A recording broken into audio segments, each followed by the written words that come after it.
Interesting. Now, many a discussion has pointed to the fact that Nigeria should go the way of digital electioneering and voting process, looking at adopting modern technology to approach this major concern that has resulted in violence most times during our elections.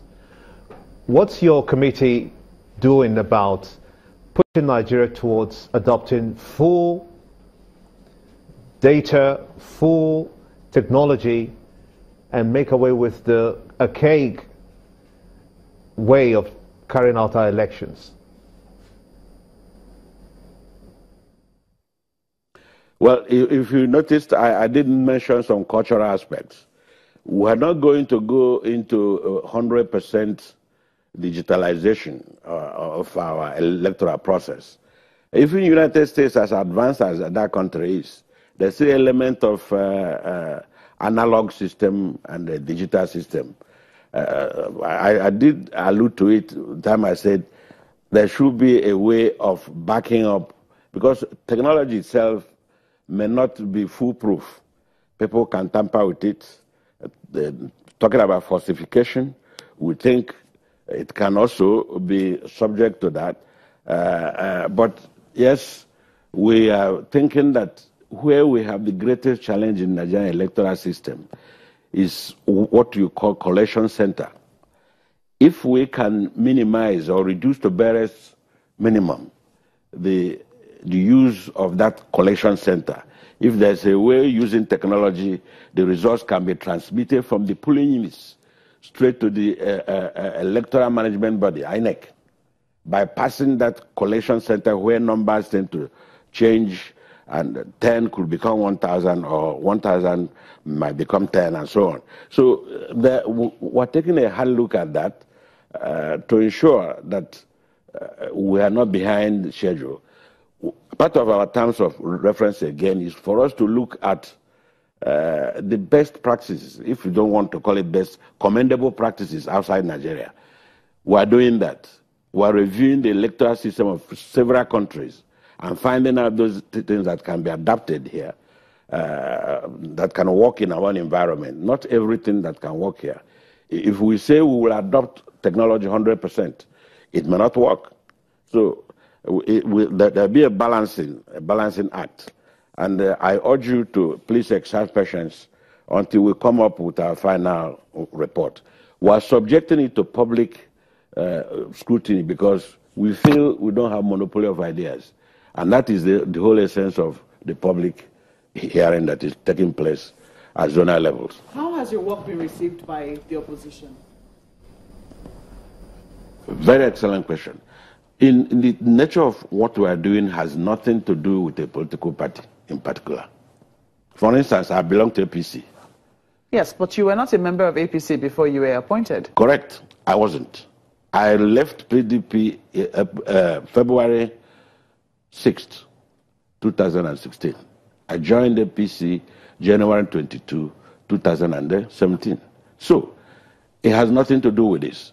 The assignment we have is apolitical, because in the committee we have quality established individuals from all walks of life, civil societies, academics, politicians, practical politicians, former legislators, all kinds of people are there. So perhaps you say that you have, your work has nothing to do with politics, but then does your opposition see it that way? Well, opposition, the recommendations that will come out of our work will have nothing to do with the party A or party B or party C. I did mention somewhere that in crafting bills or making a law, you don't make laws for an individual or a particular political group. No.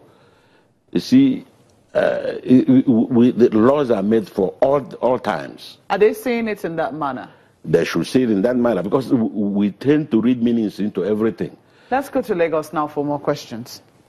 Well, Senator, just one more question. I mean, you've been in politics at the highest level. You've seen how some politicians, if I could use the word average, they get into politics and then they get rich. Some of them really rich. do you think that in spite of all the recommendations, and even if it's implemented 80%, can that solve the challenge if we don't make politics perhaps less attractive monetarily?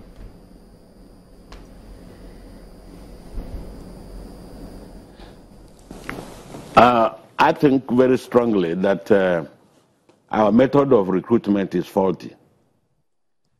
Politics is supposed to be service. And somebody or a group of persons who have not served themselves, somebody who has not served himself or herself, trying to tell us that is going to serve us is questionable.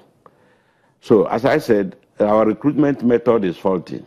And if we can get it correctly, and ensure that our voting pattern is devoid of excessive monetary intervention, it will help us to elect the right individuals. And that's why we're trying to say, or we're saying that a situation where elections are won mainly through the court process does not help people spending their time queuing up to vote. If somebody who has no second address is in politics, most members of the public will know, and if they are allowed to vote their conscience, they are likely to vote for people that will help them. But a situation where people lay ambush and wait and end up and say, okay, win at all costs, we go to court. And in the court, they win. So we should emphasize the victory achieved through court process, but we should emphasize victory won through the sanctity of ballot box. Well, Senator, we must thank you for coming on Sunrise Daily. We've been speaking with Senator Ken Nnamani, who is the Chairman, Constitution and Electoral Reform Committee. Sunrise Daily will continue in just a moment. Do stay with us. Yes, indeed, Marco, but we've got this breaking news now. We understand that there's been an explosion in Damboa Road near a petrol station in Maiduguri. Damboa happens to be one of the entry points in the city, and they have recorded at least 3 bomb explosions in recent past. So again, explosion in Damboa Road near a petrol station in Maiduguri. But we'll keep tabs on that and bring you more information on this matter as we get them. We'll be back in a moment. Don't go away.